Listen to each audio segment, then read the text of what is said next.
You ever wake up scrolling your phone and suddenly feel like you're 10 years behind? You see someone at 22 launching a startup, someone at 25 on magazine covers, someone at 30 buying a house and posting "forever grateful," and you think, did I miss my chance? There's this unspoken rule in society that says if you're not successful by a certain age, then you're lost, or worse, you're a failure. That belief is so common, it has a name: the social clock. It's that invisible timeline that says you must achieve X by 25, have a family by 30, be stable by 35, or else you're late. But here's what no one tells you. The social clock is a myth, and often the people who don't follow it end up creating the deepest, most lasting impact. Franz Kafka spent most of his 30s working a day job he hated and writing stories at night. He died at 40, thinking that no one cared about his writing, and he asked his friend to burn everything he had ever written. His friend ignored him. Today, the entire world reads Kafka in schools. At the moment of his death, by every social clock measure, Kafka was a failure. But the depth of his writing, the intensity of it, the tension between survival and meaning, all that came from the very years of obscurity that made him feel like he was wasting his life. So was he wasting it, or was he quietly building something that just wasn't visible yet? We live in a world obsessed with visible success, likes, followers, achievements, plaques on the wall. But some forms of growth are invisible, painful, slow, silent. That doesn't make them less real. Van Gogh only started painting seriously in his late 20s, and his artistic maturity came after 30. In his lifetime, he sold one painting. He died feeling like a burden to his brother, and yet his work would later redefine color, emotion, and what we call beauty on canvas. What if his timeline wasn't late at all? It was just different. And what if different timelines are not failures, but alternate paths to something more authentic? We're told that success must come fast, or not at all. But look at Alfred Wegener. He proposed the idea of continental drift in 1912. He was ridiculed by the entire scientific establishment. They said his theory was absurd. He died on an expedition in the Arctic, never knowing that decades later his idea would become the foundation of modern geology. He was mocked in life, honored in death. Sometimes the people who seem the most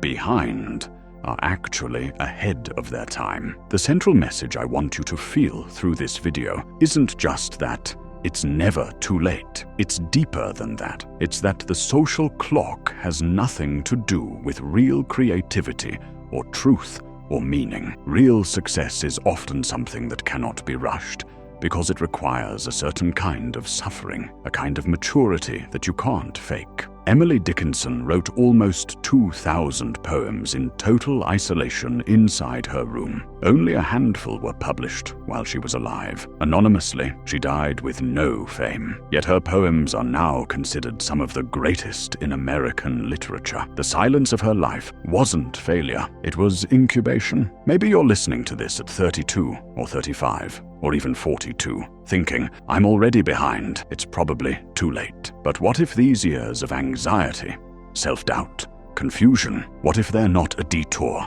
but part of the preparation? What if your so-called delay is actually where the substance of your work is being formed? It's easy to admire successful people post-fact, but while it was happening, no one was clapping for them. They were doubted, ignored, dismissed, mostly by themselves. There's a psychologist named Erik Erikson who talked about stages of life, and he said that adulthood is a long process of integration, integrating your experiences, failures, relationships into something whole. That integration doesn't happen by 25. It often happens as you live, fail, try again. That's why many people create their most honest work in their 30s, 40s, and beyond, because by then, they've actually lived enough to have something worth saying. There's a true story about Raymond Chandler that I always come back to. At 44, he was fired from his job as an oil executive. He fell into depression, alcoholism, felt worthless. But in that crisis, he decided to try writing detective fiction. He published his first novel at 51. That book, The Big Sleep, became a classic, one of the pillars of noir literature. If he had listened to the social clock, he would have called himself a failure and given up. Instead, he started something completely new in his 40s, not despite his breakdown, but because of it. What if success isn't about being early? What if it's about being ready? Ready in terms of character, vision, depth, and that readiness often comes after life has punched you a few times. I'm not saying wait forever before doing something. I'm saying stop judging your timeline by someone else's life. Stop measuring your worth in years. Some people peak in adolescence and fade in their 20s. Others are invisible until they explode in their 30s. Some never explode, but they build quietly and change the world after they're gone. Which one is really a failure? We need to stop confusing speed with value. A tree that grows fast is not always strong. A bamboo plant spends years growing roots underground before it shoots up meters high in one season. If you looked at the ground during those years, you'd think nothing was happening. That's how many lives unfold. Nothing for years, then sudden visible growth. But the invisible work was always happening. You don't wake up successful. You grow into it. And that growth doesn't follow a clock. It follows your willingness to keep going, even when no one is clapping. You might look around and see classmates already married, friends buying houses, others with careers that sound impressive at dinner parties. But none of those things mean they're fulfilled or even truly living their purpose. The danger is comparing your backstage chaos to someone else's carefully edited highlight reel. The truth is, life isn't a race.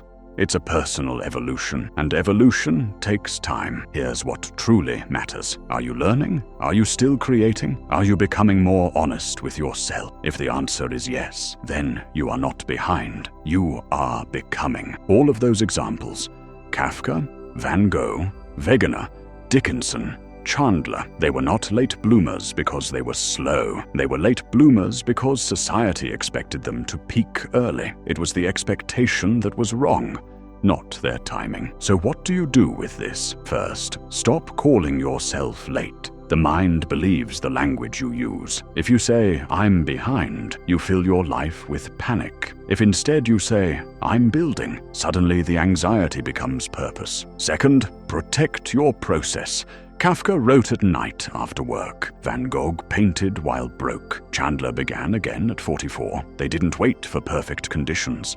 They worked as the mess. Third, remember that invisible success is still success. Growth you feel but can't post is still real. Skill that no one sees is still being built. Purpose that only you feel is still valid. Everything visible starts in the invisible. Everything. Imagine if Emily Dickinson had said, "No one reads my poems, so I'll stop." Imagine if Van Gogh had thrown out his brushes because no one was buying his art. We think their work matters because it became famous later. But the real reason it matters is because they didn't stop when no one cared. They continued, even in isolation and doubt. That is what made the work great, not the recognition after. Maybe your work won't go viral this year. Maybe no one is watching. That doesn't mean it's worthless. What if this is your root growing phase? What if all of this is the foundation for something that will only emerge when it's truly ready? You cannot rush authenticity. You can only keep creating until the work becomes undeniable, even if only to yourself. And here's the final truth. Success after 30, or after 40, or even after death is still success. The world may have a narrow timeline, but your life doesn't have to fit in it. You are not late. You are in progress. And every day you continue is another day you defy that fake clock. Some stories take longer to write, but they're the ones that stay forever.